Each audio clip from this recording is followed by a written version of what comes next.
ఉంచుతానని ఇప్పుడు ఈ రోజు వరకు మమ్మల్ని మీ కృప కింద ప్రభావ మీరు ఎక్కడి కింద కాచుకోవాలని వందలు తెలుస్తాం తండ్రి. ముఖ్యంగా తండ్రి మరి జరగబోయే కార్యక్రమం తండ్రి మీరే ముందు నడిపించే విధంగా సాయం తెచ్చండి. మాకు కావాల్సిన వాతావరణం తండ్రి మీ యొక్క సేవకుల ద్వారా మాకు ఉపదేశం ద్వారా మాకు అందించే విధంగా సాయం చేసామని ప్రభావ మా యొక్క మనసులను ప్రభావ మరి ఆ వాక్యాన్ని కొలుపుతండి మరి వాటిని మరి రెడీ చేసే విధంగా సాయం చేసాము. మీరు ప్రభావ మరి సహకరిస్తాం వందలు తెలుస్తుందని ప్రభావ ఈ యొక్క స్తుతి ఆరాధన ప్రభావ మీకు మీ పాదం సమర్పిస్తున్నాం తండ్రి.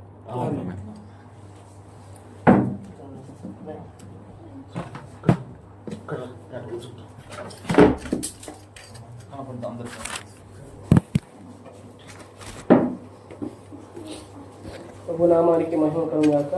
మరొక సంవత్సరాన్ని మన జీవితాల్లో దేవుడు దయాకీతంగా అందించినందుకు ప్రభు ఎంతగానో స్తుతిస్తూ ఈ యొక్క నూతన సంవత్సరంలో మొదటి నెల మొదటి దినాల మరి కరీంనగర్లో ఉన్న సంఘంతో ఈరోజు సహవాసం కలిగి ఉండడానికి ప్రభు ఇచ్చిన ఈ యొక్క తరుణాన్ని బట్టి ప్రభుకు వేలాది స్తోత్రాలు చెల్లిస్తున్నాం. అలాగే ఎక్కువ అవకాశం ఇచ్చిన దేవుని సేవకులు మనుషులకు, అలాగే ప్రముఖంగా సేవ జరిగిస్తున్న జోసఫాలకు, మరి కుమారులకు, అలాగే కూడా వచ్చిన ప్రియ సహోదర సహోదరులందరికీ మన ప్రభు పేరు రక్షకుడిని యేసుక్రీస్తు అందరికీ ప్రేమ పాలన తెలియజేస్తున్నాం. అందరికీ సమయంలో నేను చిన్నవాడిని మీ అందరికంటే ప్రభు నాకు ఇచ్చిన అవకాశం బట్టి ప్రభుకే వందనాలు చెల్లిస్తున్నా.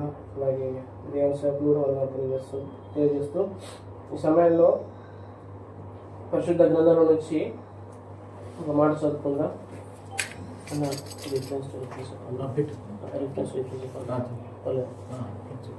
చూడండి, యెహోషువ గ్రంథం 3వ అధ్యాయం చూడండి. పరిశుద్ధ గ్రంథంలో నుంచి యెహోషువ గ్రంథము 3వ అధ్యాయం, పేజ్ నెంబర్ 178 అన్నమాట. 178 3వ అధ్యాయం 3-4 వచనాలు చదువుకుందా. 3-4 వచనాలు. మీరు మీ దేవుడైన యెహోవా నిబంధన మందసమును యాజకులైన లేవీయులు మోసుకొని పోట చూచినప్పుడు మీరున్న స్థలములో నుండి బయలుదేరి దాని వెంబడి వెళ్ళవలెను. మీకును దానికి దాదాపు 2000 కొల మూరల ఎడముండవలెను.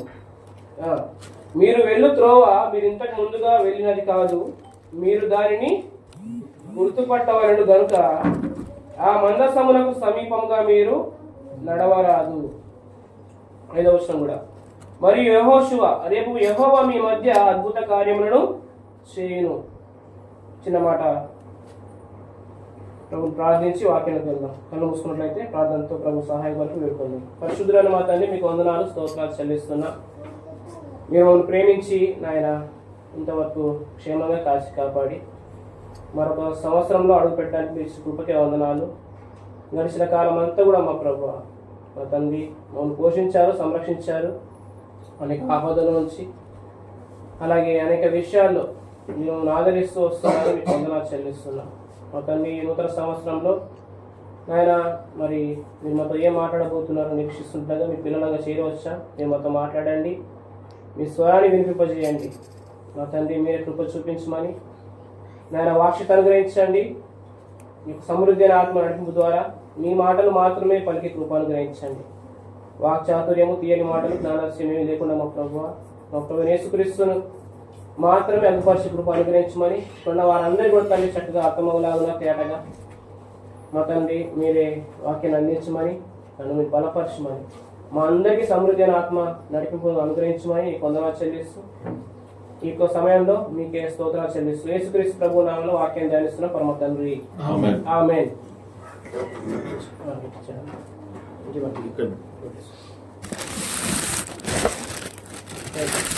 ఈ వాక్య భాగం ఇంతకుముందు ఎప్పుడు చదివిన మీరు యెహోషువ గ్రంథం 3వ అధ్యాయం 4వ వచనం. మీరు వెళ్ళు త్రోవ మీరు ఇంతకు ముందుగా వెళ్ళినది కాదు, మీరు దానిని గుర్తుపట్టవలెను కదా. సో యెహోషువ గ్రంథము థీమ్ ఏంటిదంటే ఇశ్రాయేలు ప్రజలు వాగ్దాన దేశానికి ప్రవేశించి అక్కడ శత్రువుల్ని బయటకు పంపించి ఆ స్వాస్థ్య భాగాన్ని వాళ్ళు పంచుకోవాలా, ఆ యొక్క భూభాగాల వారు జీవించాలి. సో ఇశ్రాయేల్ ప్రజలకు యెహోషువ నాయకత్వానికి ముందున్న నాయకత్వం ఎవరిది? మోషే నాయకత్వం. సో మోషే నాయకత్వంలో ఇశ్రాయేల్ ప్రజలు ఐగుప్తు దేశం నుంచి విడుదల పొందుకున్నారు. ఆ తర్వాత యెహోషువ నాయకత్వంలో వారికి స్వాస్థ్యాన్ని పంచిపెట్టడానికి దేవుడు నిర్ణయించాడనమాట. అయితే ఐగుప్తు నుంచి వారు బయటకు వచ్చినప్పుడు వారి మధ్యలో లేనిది కనాను దేశంలో ప్రవేశించేటప్పుడు వారి మధ్య ఉన్నది ఏంటో చెప్పారు ఎవరన్నా? ఇక్కడ చూసి చెప్పచ్చు. ఐగుప్తు నుంచి బయటకు వచ్చేటప్పుడు వారి మధ్య లేనిది, కనాన్లో ప్రవేశించేటప్పుడు వారి మధ్య ఉన్నది ఏంటిది? మందసం. ఏంటండి? మందసం. సో మందసములో ఏమున్నాయంటే హెబ్రీ గ్రంథకర్త రాస్తాడు 9:4 అందులో మన్నా పాత్రలు ఉన్నాయి, చిగురించిన అహరోను కర్ర ఉంది, అలాగే 2 రాతి పలకలు ఉన్నట్టుగా మనం చూస్తాం. సో ఎందుకు మరి దేవుడు మన్నాని కానీ అహరోను కర్రని కానీ వాటిని ఎందుకు మందసంలో ఉంచి దానిపైన కర్ణాపీఠం పెట్టమన్నాడంటే, ఇశ్రాయేల్ ప్రజలు అరణ్యంలో ఆహారం కొరకు చింతించారు లేదా? సో ఆ మన్నా దేవుడు వారి కొరకు రక్షించినట్టుగా, వారిని పోషించినట్టుగా, అలాగే వారు మాంసాపేక్షం కలిగినట్టు కూడా మనం చూస్తాం. అంటే ఇవన్నీ ఏంటంటే ఇశ్రాయేలు ప్రజలు దేవునికి వ్యతిరేకంగా తిరుగుబాటు చేస్తున్నట్టుగా ఉన్నాయి. రెండవది అహరోను చిగురించిన కర్ర. ఇది కూడా దేవుని నాయకత్వానికి లేకపోతే దేవుని నాయకత్వాన్ని ఎదిరించినట్టుగా, లేకపోతే దేవుడు నియమించిన నాయకుని ఎదిరించినట్టుగా మనం చూస్తున్నాం. సో మూడోది ఏంటిది? రాతి పలకలు. దేవుడు తన మాట ద్వారా ఆ వాగ్దాన దేశంలో ప్రవేశపెట్టాలనుకుంటే మీరు కోరుకున్న నిబంధన ఏంటంటే పదార్థాలు అన్నమాట. సో వీటన్నిటిని కూడా దేవుడు మందసంలో పెట్టి మందసం పైన కరుణాపీఠాన్ని ఉంచాడు. మందసం పైన ఏమి ఉంచాడు? కరుణాపీఠం. మందసం బొమ్మ మీరు చూసారు ఎంతమంది పైన? మందసం బొమ్మ చూసారండి? మందసం పైన ఏముంటది? కరుణాపీఠం. కరుణాపీఠం పైన ఏముంటది అంటే 2 కెరూబులు ఉంటాయి అన్నమాట. సో దేవుడు ఈ 2 కెరూబుల నడుమ నుండి మాట్లాడుతాడు, తన స్వరాన్ని వినిపింపజేస్తాడు అని సంఖ్యాకాండం 7:90 ఉంటది. సో ఇక్కడ వీళ్ళు స్వాస్థ్యాన్ని పొందుకోనే పోయే ముందు వారి మధ్యలో ఏముందంటే దేవుని మందసం ఉందన్నమాట. సో మందసం ఎందుకు? అసలు మందసం అంటే ఏంటిదంటే పరిశుద్ధ గ్రంథంలో మనం ఇలా ధ్యానించవచ్చు. మందసం ఏంటంటే ఉపదేశ క్రమం. ఇప్పుడు స్కూల్ ఉందనుకోండి, స్కూల్ నడవడానికి స్కూల్లో నియమ నిబంధనలు ఉంటాయి కదా, అలాగే సంఘంలో స్వరం రావడానికి కూడా ఒక క్రమం అనేది ఉంటుంది అనమాట. సంఘంలో ఉపదేశకుడు ఉపదేశం బోధించాలంటే ఒక క్రమం కావాలి, ఒక సిస్టమ్ ఉంటుంది అనమాట. దేవుడు పెట్టిన సిస్టమే అది మందసం లేదా ఉపదేశ క్రమం అన్నమాట. ఉపదేశ క్రమం ఉన్నప్పుడు ఉపదేశం అనేది వస్తుంది. లేకపోతే అంత వాక్యాన్ని కల్పించేటట్టుగా చెప్తే ఆ వాక్యము ఎవరికి కూడా ప్రయోజనకరంగా ఉండదన్నమాట. సో ఈ ఉపదేశ క్రమము మనకు బైబిల్ గ్రంథంలో అపోస్తలుడైన పౌలు గారి ద్వారా ఇవ్వబడినట్టుగా మనం చూస్తాం. రోమపత్రిక 6:17. సో ఉపదేశ క్రమం ఎందుకంటే దేవుని స్వరము రావడానికి. దేవుని స్వరం ఎందుకు? యోహాను సువార్త 10వ ప్రభు ఏమంటాడంటే నా గొర్రెలు నా స్వరము అంటే గొర్రెలు స్వరం వింటే సరైన మార్గంలో ఆ యొక్క గొర్రెల కాపరిని వెంబడించి వెళ్తాయన్నమాట, లేకపోతే దారి తప్పిపోయే అవకాశము ఉంది. కాబట్టి ఉపదేశ క్రమం ద్వారా ఉపదేశం వస్తుంది, స్వరం వస్తుంది. ఆ స్వరాన్ని పట్టుకొని పోతున్నప్పుడు మనకు మార్గము సరళము చేయబడుతుంది, సరైన మార్గంలో వెళ్ళే ఛాన్స్ ఉంటుంది అన్నమాట. సో ఒకసారి ఏం జరిగిందంటే నిర్గమకాండం 14వ ఇశ్రాయేల్ ప్రజలు ఐగుప్తు నుంచి బయటకు వచ్చే టైంలో వారి వెంట ఎవరు తరుగుతున్నారు చెప్పండి? ఫరో తరుగుతున్నాడు. ఫరో రథములు వారిని వెంబడిస్తున్నాయి. ముందట ఏముందండి? ఎర్ర సముద్రం ఉంది కదా, వెనకేముంది? ఫరో రథములు పరిగెత్తిస్తున్నాయి వాళ్ళని, ప్రజల్ని. ముందర ఎర్ర సముద్రం ఉంది. అయితే 14వ నిర్గమకాండంలో 15వ మరి మోషే దేవునికి మొరపెట్టినప్పుడు మోషే యెహోవా ఏమంటాడు? అంతలో యెహోవా మోషేతో 14వ అండి. అంతలో యెహోవా మోషేతో నీ వేరు నాకు మొరపెట్టుచున్నావు, సాగిపోవుడి. ఏమన్నాడు దేవుడు? సాగిపోడి. అంటే వెనుక ఫరో రథముల ఉన్నప్పటికీ ముందడ ఎర్ర సముద్రం ఉన్నప్పటికీ దేవుని ఉపదేశం ఏంటిదండి? సాగిపోవుడి.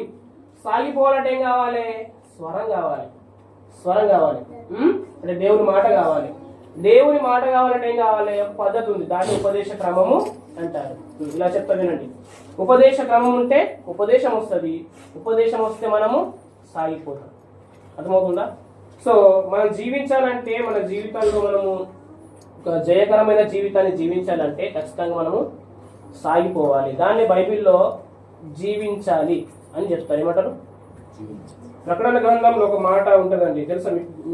నోటెడ్ అన్నమాట. జీవించున్నావు అనే పేరు మాత్రం ఉంది కానీ నీవు మృతుడవి అనే మాట ఉంటుంది కదా. సో చాలా మంది జీవిస్తున్నట్లుగా కనబడతారు. జీవించడం అంటే ఏంటిదంటే గాలి పీల్చుకొని గాలి వదలడమా? జీవించడం అంటే మన నాసికారంధ్రాల్లో శ్వాస ఉండడమా? కాదు కాదు. మనుషుడు రొట్టె వల్ల మాత్రం కాదు కానీ దేవుని నోట నుండి వచ్చి ప్రతి మాట వలన అతడు జీవిస్తాడు. మత్తయి సువార్త 4వ అధ్యాయము 4వ వచనం. కాబట్టి దేవుని మాట లేకపోతే మనం సాగిపోవడం అనేది అసాధ్యం అన్నమాట. సంఖ్యాకాండం 14వ అధ్యాయం, సంఖ్యాకాండం 14వ అధ్యాయం, సంఖ్యాకాండము 14వ అధ్యాయంలో ఒక మాట ఉంటుంది చూడండి.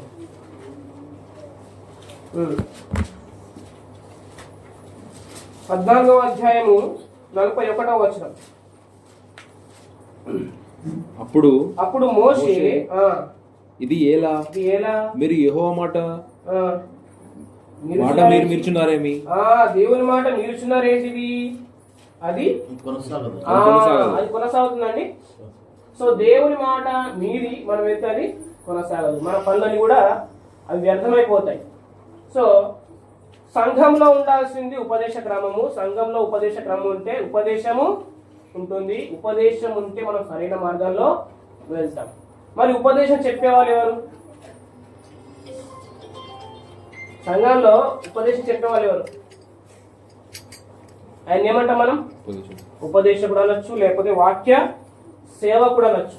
వాక్య సేవకుడు లూకాసు వార్త 1వ అధ్యాయం 1వ వచనంలో ఆ మాట ఉంటుంది, వాక్య సేవకుడు. సేవకుడు ఏం చేస్తాడంటే ఉపదేశం కొరకు ప్రయాసపడతాడు అనమాట. మంచి కాపరి గొర్రెలకు ఏం పెడతాడు? సమృద్ధి అయిన ఆహారాన్ని, మంచి ఆహారం పెడతాడు కదా. ఇప్పుడు మన పిల్లలకు మనము మంచి ఈవులు ఇవ్వాలని మనం అనుకుంటాం. మన పిల్లలకి శ్రేష్టమైన ఈవులు ఇవ్వాలని అందరూ వాక్యం శ్రద్ధగా వినండి, డిస్టర్బ్ అవ్వకండి.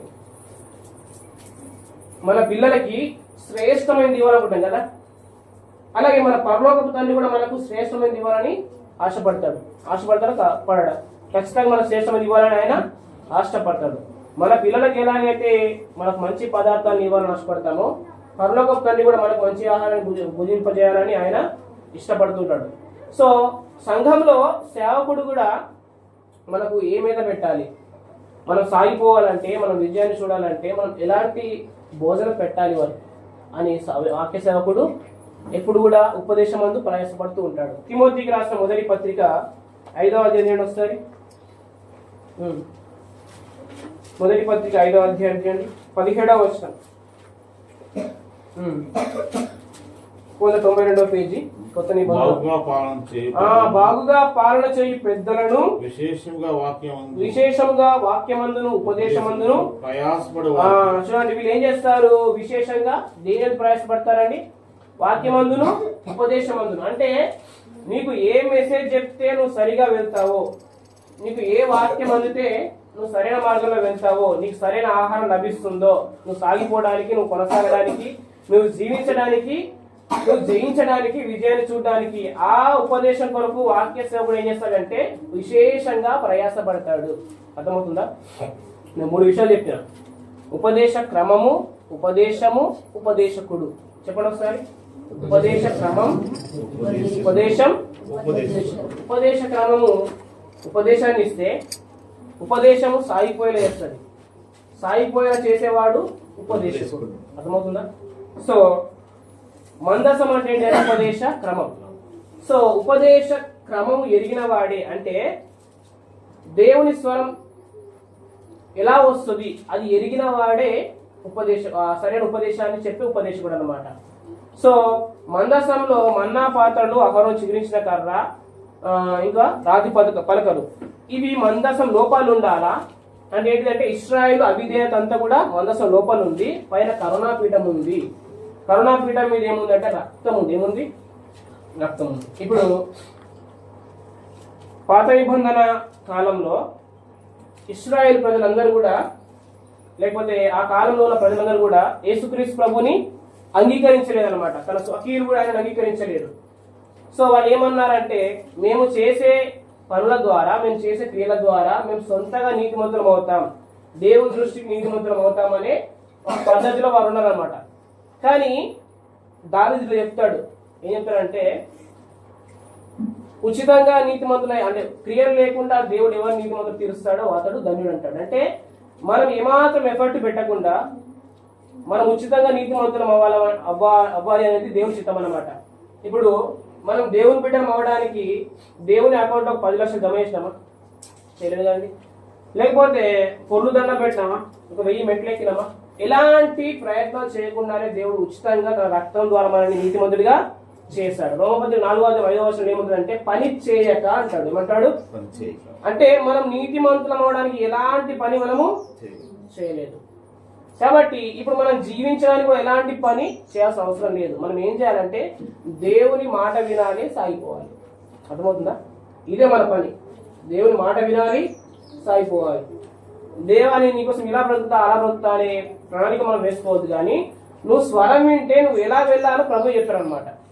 దేవుని స్వరం వింటే మనం ఏ మార్గంలో వెళ్ళాలో ప్రభువే మనకు బోధిస్తూ ఉంటాడు. అర్థమవుతుందా? సో ఉపదేశ క్రమాన్ని గౌరవించాలి, ఉపదేశాన్ని అంటే వాక్యాన్ని గౌరవించాలి, ఉపదేశకుని కూడా మనం గౌరవించాలి. అర్థమవుతుందా? ఉపదేశకుడు అంటే ఎవరు? వాక్య సేవకుడు, అంటే వాక్యాన్ని బోధించే సేవకుడు అన్నమాట. కొరింథీయులకు రాసిన మొదటి పత్రిక 9వ అధ్యాయము, కొరింథీయులకు రాసిన మొదటి పత్రిక 9వ అధ్యాయము 11వ వచనం చదవండి ఒకసారి. 11వ వచనం. మీ కొరకు ఆత్మ సంబంధమైనవి మేము విప్పి ఉండగా మీ వలన శరీర సంబంధమైన ఫలములు కోసుకొనుట గొప్ప కార్యమా? చూడండి, మీ కొరకు వాక్య సేవకులు ఏమి ఇస్తున్నారు? ఆత్మ సంబంధమైన సంగతులు. అంటే మన ఆత్మ మనల్ని నడిపించాలంటే మనకు ఏ సంగతులు కావాలి, ఆ సంగతులు మన కొరకు వాళ్ళు విత్తుతున్నారు. కాబట్టి మనం శరీర సంబంధమైన ఆ పంట కోయడం అనేది గొప్ప కార్యం కాదు. అర్థమవుతుందా? కొరింథీ సంఘంలో ఏముందండి? కలహాలు ఉన్నాయి, జారత్వం ఉంది, ఇంకా ప్రభు బల్ల విషయాల్లో వాళ్ళు పొరబడుతున్నారు, కలహప్రియులు ఉన్నారు. సో కాబట్టి వాళ్ళలో ఏమి బయటకు వస్తున్నాయంటే, ప్రొడక్షన్ ఏమొస్తుందంటే బయటకి శరీర సంబంధమైన ఫలములు బయటకు వస్తున్నాయి. కానీ దేవుడు కోరుకుంటుంది ఏంటంటే, మీరు నా బిడ్డలు కాబట్టి మీలో నా స్వరూపం కనబడాలి, మీరు నా బిడ్డగా కనబడాలి. అర్థమవుతుందా? క్రీస్తు పోలిక అనేది మనలో కనబడాలి, అది దేవుడు కోరుకుంటున్నాడు. అందుకనే ఆత్మ సంబంధమైన ఫలములు మనలో కనబడాలని దేవుని చిత్తం అన్నమాట. దీని కొరకు విశేషంగా ప్రయాసపడేవారు ఎవరు? వాక్యోపదేశకుడు. అర్థమవుతుందా? కింద అన్నాడు, కింద అన్నాడు 14వ వచనం, అక్కనే 9వ అధ్యాయం 14వ వచనం. అలాగున సువార్త వలన జీవింపవలనని ప్రభువు ఎవరు నియమించారండి? సేవకుని. చెప్పాలి. సేవకుని ఎవరు నియమించారు? న్యాయాధిపతుల గ్రంథం 17వ అధ్యాయంలో మీకాను ఒక ఆయన ఉంటాడు, తీయకండి. ఆయన ఏం చేస్తారంటే ఒక లేవీని ప్రతిష్ఠించుకుంటాడు సొంతంగా. అంటే నేడు సంఘాల్లో కూడా నువ్వు వాక్యం ఎక్కడ తెలుసు, నీకు నువ్వు నిలబడు, నువ్వు వాక్యం చెప్పు, సీనియారిటీకి ప్రాధాన్యత ఇస్తున్నారు. కానీ అది సరైన ఎన్నిక విధానం కాదన్నమాట.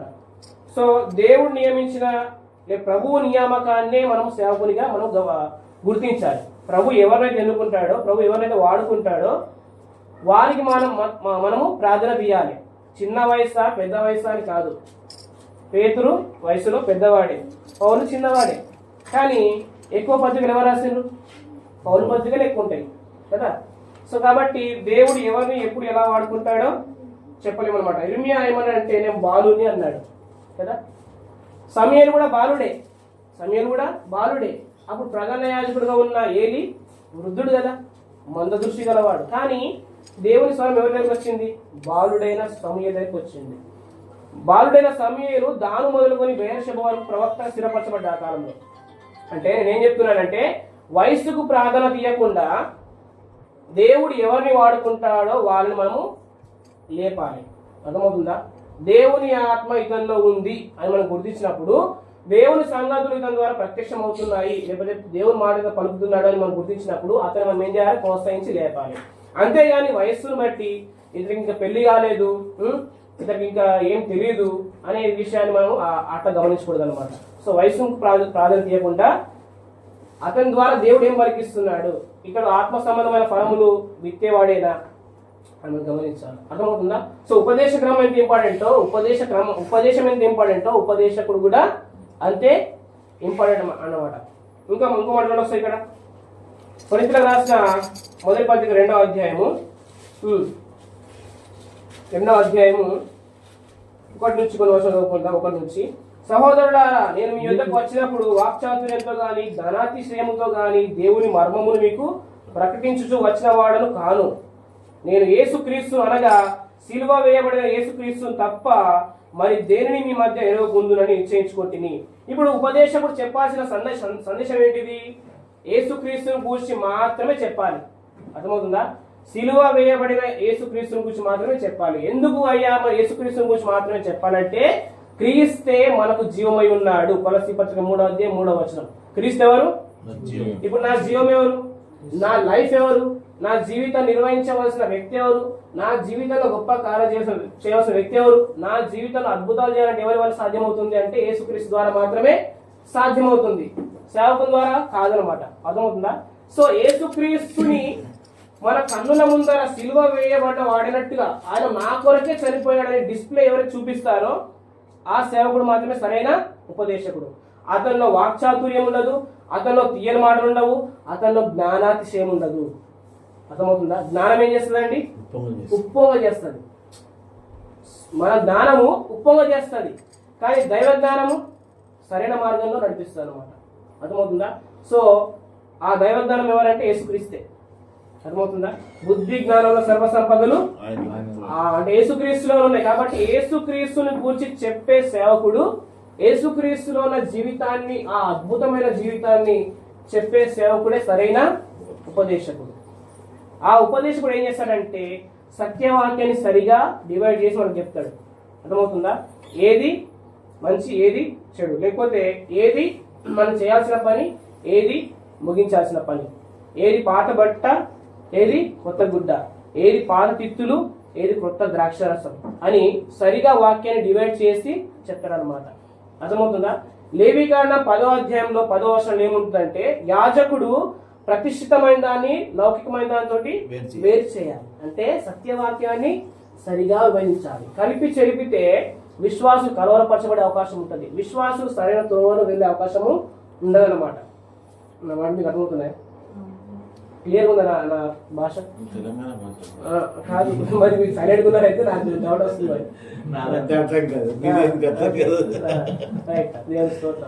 సో సేవకుడు సత్యవాక్యాన్ని సరిగా విభజించేవాడే ఉండాలి, ఉపదేశం ముందు ప్రయాసపడేవాడు ఉండాలి. సేవకుడు మన దగ్గరకు వస్తుందంటే పౌలు అంటాడు రోమపత్రిక 1:12లో, మీ యుద్ధకు వచ్చినప్పుడు ఏదైనా కృపావారం ఇయ్యాలనుకుంటున్నా అంటాడు. అంటే కొన్ని గిఫ్ట్స్ తీసుకొస్తాడు. ఎగ్జాంపుల్ చెప్పమంటారు మీకు బైబిల్లో? తిమోతి ఉన్నాడా? తిమోతి గురించి పౌలు ఏమన్నాడు? నా హస్త నిక్షేపణం వల్ల నువ్వు పొందుకున్న కృపావరాన్ని ప్రజ్వలింపజేయమన్నాడు. అంటే సేవకుడు హస్త నిక్షేపం చేసినప్పుడు కూడా మనం కొన్ని కృపావరాలు పొందుకుంటాం. అర్థమవుతుందా? అతను నమ్మకమైన సేవకుడు అయితే ఆమె చెప్పండి గట్టిగా. అర్థమవుతుందా? సో మనకు దేవుడు ఈ పరిచర్యలో, ఈ యొక్క సహవాసంలో నమ్మకమైన సేవకుని మనకి ఇచ్చాడు. ఈ సహవాసంలో ఉంటేనే మనకు కొంచెం స్వరం వస్తుంది, మనం సాగిపోతాం. లేకపోతే వేరొక స్వరంలో ఉంటే మనం సాగిపోలేం అనమాట. అర్థమవుతుందా? దొంగ ఎందుకు వస్తాడు? దొంగ దొంగిలించడానికి, దోచుకోవడానికి వస్తాడు. వాడు నరహంతకుడు అని కూడా రాయబడ్డది 8:44 యోహాను సువార్త. అబద్ధికుడు అని కూడా రాయబడ్డది. సో వాడు ఏ మార్గంలో వస్తాడు? వాడు మేండూరు నుంచి రాడాడు, వాడు వెనుక నుంచి వస్తాడు కదా. గల్తీ సంఘంలో కూడా ప్రవేశించిన కపట సహోదరులు రహస్యంగా ప్రవేశించారు కదా. అర్థమవుతుందా? సో దొడ్డిదారిలో వచ్చే వాళ్ళు ఉంటారు, కానీ సరైన ద్వారం, ముఖ ద్వారం నుంచి రావాలి సేవకుడు. అంటే నిజమైన సేవకుడు నిజమైన సందేశాన్ని ఇస్తాడు, నిజంగా ఖండిస్తాడు అన్నమాట. బోధ, హెచ్చరిక ఇవన్నీ ఉన్నాయి కదా తిమోతి చెప్తున్న పాఠంలో, అంటే పత్రికలో. సో సరైన ఉపదేశకుడు సరైన వాక్యాన్ని మనకు బోధిస్తాడు. అర్థమవుతుందా? సో యెహోషువ గ్రంథం ఏంటి ఒకసారి, యెహోషువ గ్రంథము 3వ అధ్యాయం, ఇంతకుముందు మనం చదువుకున్నాం కదా. యెహోషువ గ్రంథం 3వ అధ్యాయము,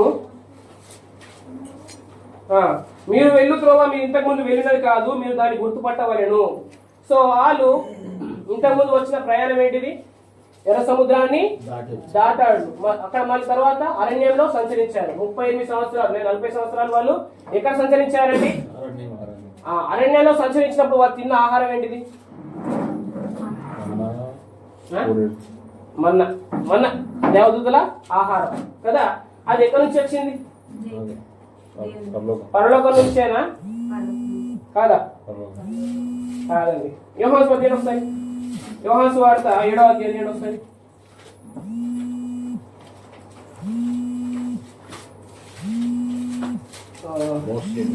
యోహాను సువార్త 6వ అధ్యాయం అండి, కొంచెం 32వ వచనం. కాబట్టి యేసు ఏమంటున్నాడు? ఆయన మోషే మీకు ఇచ్చాడు, అంతేనా? రైట్. పరలోకం నుంచి వచ్చిన ఆహారాన్ని మోషే మనకి ఇయ్యలే, కానీ పరలోకం నుంచి వచ్చిన నిజమైన ఆహారం ఎవరు? ప్రభు అయిన యేసుక్రీస్తు. అర్థమవుతుందా? దేవుడే మన కొరకు నిజమైన ఆహారంగా వచ్చాడు.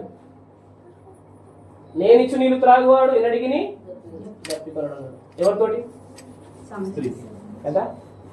ఆయన ఇచ్చే ఆహారము, ఆయన ఇచ్చే పానీయం ద్వారా మనం ఎన్నడి కూడా దప్పికొనం అన్నమాట. సో వాళ్ళు ఇశ్రాయేల్ ప్రజలు వాళ్ళు ఏం తిన్నారు? మన్నా తిన్నారు అరణ్యంలో. సో మీరు వెళ్ళు త్రోవ మీరు ఇంతకుముందు వెళ్ళినది కాదు, మీరు దాన్ని గుర్తుపట్టాలా. ఇప్పుడు మనం ఏం తింటున్నాం? ప్రభు శరీరాన్ని, ప్రభు రక్తాన్ని తింటున్నాం. సో ప్రభు జీవవాక్యాన్ని మనకు ఉపదేశ క్రమం ద్వారా అందిస్తున్నాడు. కాబట్టి ఈ ప్రయాణ పద్ధతిని ఏమంటారంటే విశ్వాస మూలంగా జీవించడం అంటారు. ఏమంటారు? ఐగుప్తు నుంచి బయటకు రావడం అనేది రక్షణ పొందడం. బయటకు వచ్చిన తర్వాత రక్షణ సంబంధమైన జీవితాన్ని జీవించాలా. అంటే నువ్వు ప్రభు బిడ్డ అయినావు, ప్రభు బిడ్డగా జీవించాలా. దేవుని కుమారుడు అయినావు, దేవుని కుమారుడులాగా జీవించాలి. సో దీనికి జీవించాలంటే కావాల్సింది వాక్యం అనమాట. సో ఈ వాక్యాన్ని ఎవరైతే సత్యంగా కరెక్ట్ ఉన్నదో చెప్తున్నారో అట్లాంటి సేవకులు మనము వెంబడించాలి. అర్థమవుతుందా? తిమోతి పత్రికలో రాస్తూ అంటాడు, అరణ్యంలో ఎన్నే ఎంబ్రే అనే వాళ్ళు మోషేని ఎదిరించారు. ఏం చేశారు? ఎదిరించారు. వాళ్ళ గురించి ప్రభు ఒక గొప్ప అంటే కఠినమైన మాట చెప్పింది. ఒకసారి తిమోతి రాసిన 2వ పత్రిక 3వ అధ్యాయము 8వ వచనం తీయండి ఒకసారి. పేజ్ నెంబర్ 195 అండి. చెడిన మనసు 2వ తిమోతికి రాసిన 2వ పత్రిక 3వ అధ్యాయము 8వ వచనం. ఎన్నే ఎంబ్రే అనువారు మోషేను ఎదిరించినట్టు కదా. మోషే ఏం చేశారు వాళ్ళు? మీరు ఎన్నే ఎంబ్రే గురించి కాండలో ఉండదు, ఇక్కడనే ఉంటుంది, ఇక్కడనే ఉంటుంది, కాండలో ఉండదు. ఓకేనా? సో వాళ్ళు ఏం చేశారు? మోషేని ఎదిరించారు, నాయకత్వాన్ని ఎదిరించారు. అర్థమవుతుందా? మందసం దగ్గర పరిచయం చేసే వాళ్ళు ఎవరు? లేవీయులు. వాళ్ళని ఏమంటారు? యాజకులు అంటారు కదా. సో మందసానికి సేవకునికి రిలేషన్ ఉంటుంది అన్నమాట. యాజకునికి రిలేషన్ ఉంటుంది, అంటే స్వరానికి సేవకునికి రిలేషన్ ఉంటుంది. దేవుని స్వరాన్ని పొందుకొని ప్రజలకు చెప్పేవాడే సేవకుడు. కాబట్టి నువ్వు గొప్ప సంగతి చెప్తున్నావు ఏంటిది? నీకు దేవుడిచ్చే దేవుడి సంగతులు అవి అని మనం సేవకుని తృణీకరించకూడదు అనమాట. సేవకుని తృణీకరించకూడదు. నేను ఈ పరిచర్యలో వాక్యం బాగా చదువుతుండేవాడిని, నేర్చుకునేవాడు సొంతంగా, కానీ ఏం అర్థమయ్యేది కాదు. కానీ గత 3-4 సంవత్సరాల అన్న కూడా నాకంటే ముందు నుంచే జాయిన్ అవుతుందన్న నూరు బల్లవాస్ గారు అని ఉన్నారు సేవకులు. వారి ద్వారా నేను చాలా వాక్యం నేర్చుకున్నా. అసలు నేను నా లైఫ్లో అనుకుని నిలబడి వాక్యం ప్రకటిస్తానని. కానీ దేవుడు ఎంత కృప చూపిస్తున్నాడు అంటే ప్రతి లేఖనాన్ని మనం స్పష్టంగా తేటగా అర్థమవులాగా చెప్పడానికి ప్రభు కృపనిస్తున్నాడు కదా. అంటే మనం ఒక నాయకత్వాన్ని గౌరవించినప్పుడు మనకు ప్రభు నేర్పిస్తాడు. మనం విధేయతతో నేర్చుకోవాల్సిన కొన్ని విషయాలు ఉంటాయి. కొన్ని విషయాలు నాయకత్వం లోబడాలి. తిమోతి కూడా వాక్య సేవకుడే కదా, వాక్యాన్ని ఉపదేశించేవాడు కదా. తిమోతి జీవముల దేవుని సంఘంలో నీవు ఎలా ప్రవర్తించవలను అంటే ఆ సంఘానికి నాయకుడే కదా తిమోతి. అయినప్పటికీ తిమోతి పౌలు గారి దగ్గర నేర్చుకోవడం లేదా? అంటే మనము సేవకుని దగ్గర, దేవుడు అభిషేకించిన సేవకుని దగ్గర మనం నేర్చుకోవాల్సిన సంగతులు చాలా ఉంటాయి. దావీదు అప్పటికే అభిషేకించబడ్డాడు సౌలు తరుమబడుతున్నప్పుడు కూడా, అవునా కదా? దేవుని చిత్తంలో ఆయన ఉన్నాడు. కానీ యెహోవా అభిషేకించిన వాడిని నేను ముట్టను అన్నాడు. ఒక అమాలేకుడు వచ్చి సౌలుని చంపేస్తే వాడిని కూడా ఏం చేస్తాడు? చంపేస్తాడు. కాబట్టి సేవకునికి మనము ఇంపార్టెన్స్ ఇవ్వాల్సిందే. ఒక మాట చూపిస్తాను చూడండి. యోహాను పత్రిక మొదటి పత్రిక 5వ అధ్యాయము 7వ వచనం అండి. సాక్ష్యం ఇచ్చేవారు ముగ్గురు, సాక్ష్యం ఇచ్చేవారు అనగా ఆత్మయు. సాక్ష్యం ఇచ్చేవారు ఎవరండి? ముగ్గురు. చెప్పండి సార్. సాక్ష్యం ఇచ్చేవారు ముగ్గురు ఎవరండి? చెప్పండి ఒకసారి. ఆత్మయు, నీళ్లును, రక్తమును. చూడండి ఒకసారి. మనలో ఎవరున్నారు? పరిశుద్ధాత్ముడు. ఈ పరిశుద్ధాత్ముడు ఏం చేస్తాడంటే నువ్వు దేవుని బిడ్డవని చెప్తాడు. రెండోది నీళ్లు. నీళ్ళు అంటే ఏంటిదండి? వాక్యం, ఉదకము. మరి వాక్యం ద్వారా మన వాక్యం చెప్పేవాళ్ళు ఎవరు? సేవకుడు. సేవకుడు అని చెప్తాడు మీరు దేవుని బిడ్డ అని చెప్తాడు. నెక్స్ట్ రక్తము. రక్తము ఎవరు చిందించారు? ప్రభువైన యేసుక్రీస్తు. ఎందుకు చిందించాడు? మన నీతిమంతులుగా చేయడానికి. అంటే పరిశుద్ధాత్ముడు మనకు చెప్తున్నాడు, వాక్యోపదేశకుడు చెప్తున్నాడు, ప్రభువైన యేసుక్రీస్తు కూడా పరలోకంలో ప్రధాన యాజకుడిగా చెప్తున్నాడు. అంటే ఈ ముగ్గురు సాక్ష్యం ఇస్తున్నారు. ఇందులో సేవకుడు ఎక్కడున్నాడు? భూమి మీద, పరలోకంలో. సేవకుడు ఎక్కడున్నాడు? భూమి మీద. ఆత్మ ప్రభువు మనలోకం, యేసుక్రీస్తు పరలోకంలో. అర్థమవుతుందా? కాబట్టి ఈ ముగ్గురు ఏకీభవించి ఉన్నారు. ఇక్కడ చూడండి ఒకసారి మాట ఏమన్నా అక్కడ 8వ వచనంలో ఈ ముగ్గురు ఏకీభవించి ఉన్నారు. ఈ ముగ్గురిని మనం విడదీయకూడదు. అర్థమవుతుందా? ప్రభువుని, ఆత్మ ప్రభువుని, సేవకుని మనము విడదీసి చెప్పకూడదు. అర్థమవుతుందా? రైట్. ఇప్పుడు నేను కంక్లూడ్ చెప్తాను. ఉపదేశ క్రమం ఉంటే ఉపదేశం వస్తుంది, ఉపదేశం ఉంటే మనం సాగిపోతాం, జయిస్తాం, విజయం చూస్తాం. సో ఉపదేశం చెప్పేవాడు ఎవరు? సేవకుడు, వాక్య సేవకుడు, ఉపదేశకుడు. కాబట్టి ఉపదేశకుని మనము గౌరవిస్తూ ఆయన అధికారం మనం లోబడుతూ ఉండాలి. అయితే ఈ నూతన సంవత్సరంలో ప్రభు నాకు ఇచ్చిన తలంపుని మీకు చెప్తూ ముగిస్తాను. చూడొస్తాయి. యెహోషువ గ్రంథం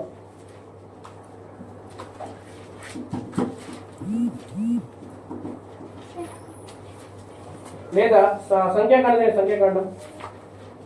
సంఖ్యాకాండము 14వ అధ్యాయం. సంఖ్యాకాండము 14వ అధ్యాయము 44వ వచనం అండి. అయితే వారు మూర్ఖించి ఆ కొండ కొరకు ఎక్కిపోయి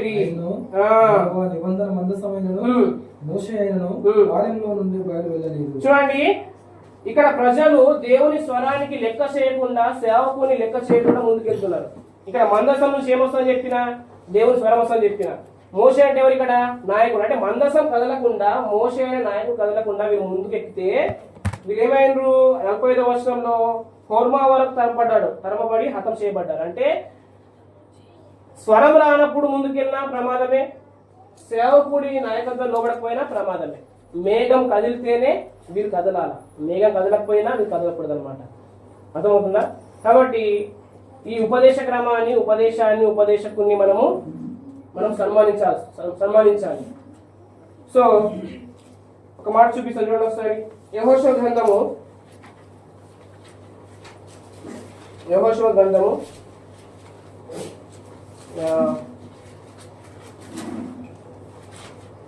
13వ అధ్యాయం అండి. 13వ అధ్యాయం. యెహోషువ 1వ వచనం అండి. యెహోషువ బహు దినములు గడిచిన వృద్ధుడు కాగా యెహోవా అతనికి ఇలాగ సెలవిచ్చెను. ఏమంటున్నాడు? నీవు బహు దినములు గడిచిన వృద్ధుడవు, స్వాధీనపరుచుకున్నటకు అతి విస్తారమైన దేశం ఇంకా మిగిలి ఉంది.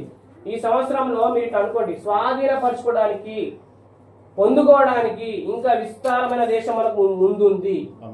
ఆ విస్తారమైన దేశాన్ని పంచి పెడుతున్న వాడే వాక్యోపదేశకుడు. అర్థమవుతుందా? అరణ్యంలో వాళ్ళు ఏం తిన్నారు? మన్నా తిన్నారు.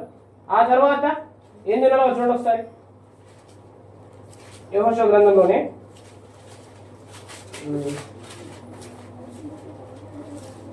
5వ అధ్యాయం అండి 12వ వచనం.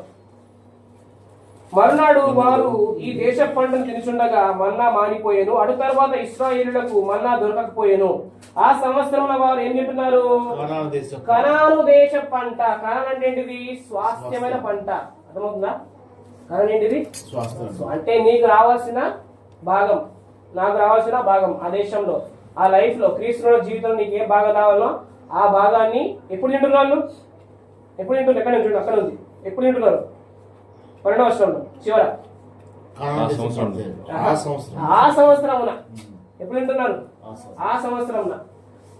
అది స్వాధీనపరుచుకున్నటకు అతి విస్తారంగా ఉంది. ఇంకా యేసుక్రీస్తులో ఉన్న స్వాస్థ్యము, దాని ఐశ్వర్యాన్ని చూడాలంటే మన జీవితం సరిపోదన్నమాట. అంత స్వాస్థ్యాన్ని యేసుక్రీస్తులో ఆ పరమ తండ్రి మన కొరకు భద్రపరిచాడు.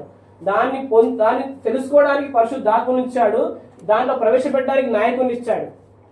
అంతేకాదు గొప్ప ఉపదేశ క్రమాన్ని, అపోస్తలత్వాన్ని, కృపను పౌలు ద్వారా మనకు అనుగ్రహించాడు. కాబట్టి ఇంత గొప్ప శ్రేష్టమైన పరిచయంలో మనం ఉన్నాం కాబట్టి మనము దీన్ని నిర్లక్ష్యం చేయకూడదు. ఈ సంవత్సరము ఆ కనాను పంట మనం తినాలి. అతి విస్తారమైన ఆ దేశాన్ని మనము స్వాధీనం చేసుకోవాలి. ప్రభు త్వరలో రాబోతున్నాడు కాబట్టి మనము నిర్లక్ష్యం ఉండకూడదు, మత్తులుగా ఉండకూడదు. అర్థమవుతుందా?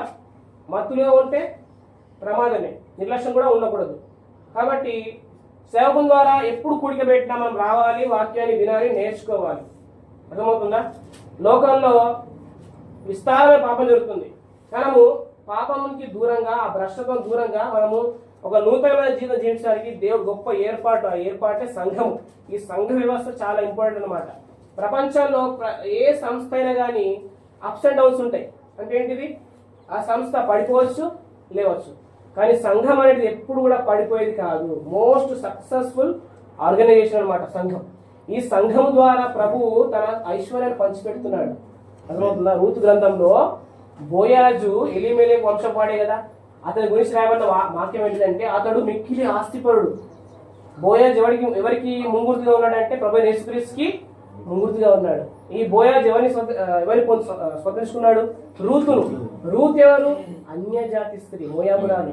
అట్లనే ప్రభు యేసుక్రీస్తు తన ప్రజలు యూదుని విడిచిపెట్టి కొంతకాలము అన్యజనమైన మనల్ని ఆయన వివాహం చేసుకున్నాడు, ప్రదానం చేసుకున్నాడు కదా. ఆ బోయాజు గురించి రాయబడిన మాట ఏంటిదంటే 2వ అధ్యాయం 1వ వచనంలో ఆ బోయాజు మిక్కిలి ఆస్తిపరుడు. మన ప్రభువులో మిక్కిలి ఐశ్వర్యం ఉంది, ఆయన ఆస్తిపరుడు. అది మనం కొల్లగొట్టాలి, తీసుకోవాలి, పొందుకుంటూనే ఉండాలి. అర్థమవుతుందా? యోహాను సువార్త 4వ అధ్యాయంలో మనం ఏ కాలంలోకి వచ్చామంటే కోతకాలంలోకి వచ్చాం. కోతకాలం, సంఘకాలం, ఆత్మ ప్రభు పనిచేస్తున్న కాలం ఇది. ఈ కాలంలో మనం ఎంతనా కోసుకోవచ్చు, ఎంతనా ప్రయాసపడవచ్చు. అర్థమవుతుందా? మీకు మాట చూపిస్తున్న ఒకసారి చివరిగా తెస్సలోనికి రాసిన 2వ పత్రిక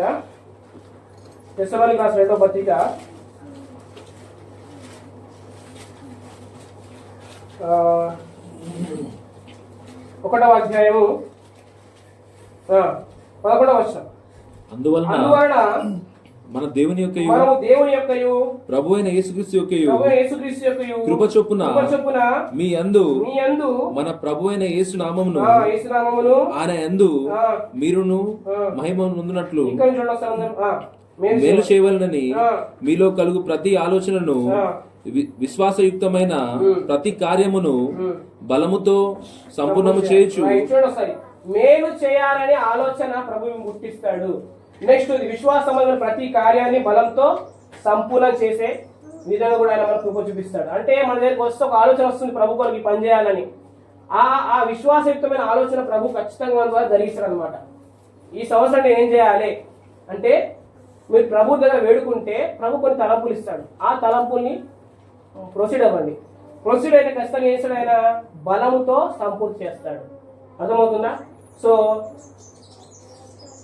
నా వల్ల కాదు అనుకోదు మనం. మోషే నేను అట్టివాడిని అన్నాడు, గిద్యోని ఏమన్నాడు, నా గోత్రం ఏ పాటిది అన్నాడు కదా. ఇట్లా అట్లాంటి వాడిని దేవుడు వాడుకున్నాడు. ఎన్నికలేని వాడిని దేవుడు ఎన్నుకున్నాడు, తృణీకరించే వాడిని దేవుడు ఎన్నుకున్నాడు. కాబట్టి మనం ఆయన ఏర్పాటులోకి వచ్చాం. ఇక్కడ ఉన్న వారందరూ కూడా నాట్ ఆర్డినరీ పీపుల్స్. మనం ఒక సాధారణ వ్యక్తులం కాదు. దేవుని దృష్టికి మనం ఎక్స్ట్రాడినరీ పీపుల్ అన్నమాట. మన ద్వారా దేవుడు ఉన్నతమైన కార్యం చేయించాలని ఆయన ఇష్టపడుతున్నాడు. కాబట్టి మన ద్వారా తప్పకుండా ఆయన సేవిస్తాడు అనే విశ్వాసం మీకు ఉంది కదా. ఉందన్న వాళ్ళు ఒకసారి గట్టిగా ప్రభువుకి స్తోత్రం చెప్పండి కదా. సో ఇప్పుడు ఉపదేశ క్రమము మనకు ఉంది, ఉపదేశం వస్తుంది, ఉపదేశకుడు ఉన్నాడు, మన పాదాన్ని ఆయన కడుగుతున్నాడు. సో ఆ స్వాస్థ్యాన్ని, ఆ యొక్క విస్తారమైన ఆ దేశాన్ని మనం స్వాధీనపరుచుకుంటున్నాం. కాబట్టి ఆ కనాను దేశంలో పంట మనం విస్తారంగా తినాలన్నమాట. అది ఎలాంటిదంటే అరణ్యంలో పితరులు తిన్న మన్నా కాదు. అరణ్యంలో పితరులు మన్నా తినప్పుడు చనిపోయారు, కానీ నేను ఇచ్చు ఆహారము పానీయం తినవాడు నడికి నశింపడని చెప్పిండు, చనిపోవడం చెప్పిండు ఆయన. కాబట్టి అది జీవం అని చెప్పిండు ఆయన. కాబట్టి చివరిగా ఒక మాట ఒక్కడే ఇలా చివరి వచ్చిన చూసుకుందాం. పేతురు రాసిన పత్రిక నేను వస్తుంది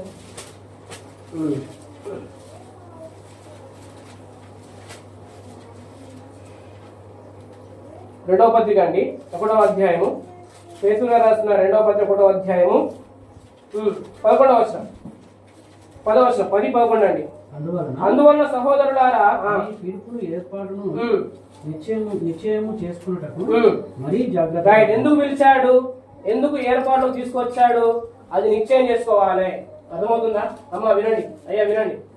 ఎందుకు పిలిచాడు, ఎందుకు మనని ఏర్పాట్లు తీసుకొచ్చాడు, అది మనం నిశ్చయం చేసుకోవాలి. 2వది 11వ వచనం. మీరు ఇట్టి క్రియలు చేయవారైతే ఎప్పుడునూ తొట్టిల్లరు. ఆమె చెప్పండి. రైట్. అలాగూ మన ప్రభువును రక్షకుడైన యేసుక్రీస్తు యొక్క నిత్య రాజ్యములో ప్రవేశం మన సమృద్ధిగా అనుగ్రహించబడుతుంది. అంటే మీరు ఇట్టి క్రియలు చేస్తే దేవుని రాజ్యంలో మనకు గొప్ప ప్రవేశం ఉంటుంది. ఉపదేశ క్రమాన్ని అనుసరిస్తే స్వరం వస్తుంది. ఉపదేశం ద్వారా సాగిపోతాము. ఉపదేశకుని ద్వారా నిత్య రాజ్యంలో ప్రవేశిస్తాము. అర్థమవుతుందా? కాబట్టి ఈ మాటలు మనస్కరించండి. మన సంవత్సరములు తరగవు అనే మాట హెబ్రీ పత్రిక 1వ అధ్యాయంలో ఉంది. మనము దినదినము నూతన పరచబడుతున్న జీవితంలోకి మనం ప్రవేశించే గొప్ప ఏర్పాటు, గొప్ప సహవాసం ఇదన్నమాట. ఈ సహవాసంలో ఎప్పుడు కూడా మీరు నిర్లక్ష్యం చేయొద్దు ప్రియులారా. ఈ సహవాసాలు గొప్పది. ఇందులో ఉన్న పనికత్తెలు నమ్మకమైన గృహ నిర్వాహకులు ఉన్నారు. కాబట్టి రూతుని ఏమనంటే బోయాజు వేరొక పొలంలో ఉన్న వాళ్ళకి కనబడకని చెప్పాడు. కాబట్టి మనం ఈ పొలంలోనే ఉండాలి. ఇచ్చట నీ ఉండుట క్షేమకరం అని పాడబడుకున్నాం కదా. ఇచ్చట ఉంటేనే మనకు క్షేమకరం. సో బోయాజ్ ఏం చేసిందంటే రూతు లేకపోతే తన అత్త ఇంటికి, నయోమి ఇంటికి వట్టి చేతితో పంపని 6 కొరలు ఎవరి నుంచి పంపించు. కాబట్టి మనని దేవుడు వట్టి చేతితో పరలోక రాజ్యంలో ప్రవేశింపజేయడు. మనకు కొన్ని ఆత్మలను ఇస్తాడు, కొందరి జీవితాన్ని మనకు అప్పగిస్తాడు. వాళ్ళని మనం పోషించాలి, వాళ్ళని బలపరచాలి, వాళ్ళని ఆదరించాలి. కాబట్టి ఈ గొప్ప పరిచయం మనకు అప్పగింపబడింది. దేవుడు ఎవ్వరు కూడా ఖాళీ చేతితో పంపాడు. కాబట్టి ఇటు నిరీక్షణ కలిగి ఈ సంవత్సరంలో ఆయన కొరకు బలమైన కార్యం చేద్దాం. ఆయన ఇచ్చే తలంపుని, ఆ విశ్వాసయుక్తం ప్రతి కార్యం మనము బలంతో సంపూర్తి చేసే విధంగా ప్రభుని వేడుకుందాం. ప్రభు కృప మనకు ఎల్లప్పుడు తోడై ఉంది కాక ప్రభు ఈ మాటల్ని మన ఇంటిలో దీవించిన కాక. అవకాశం ఇచ్చిన దేవుని సేవకులకు అలాగే మీ అందరికీ హృదయపూర్వకంగా ప్రభు నామములో వందనాలు చేస్తున్నాం. దేవుని మాట దీవించిన కాక. ఈ మధ్యాహ్న సమయం ముందు మరి కొత్త సంవత్సరం మనందరం చేరి దేవుని మాట వినడానికి దేవుడు చూపించాడు.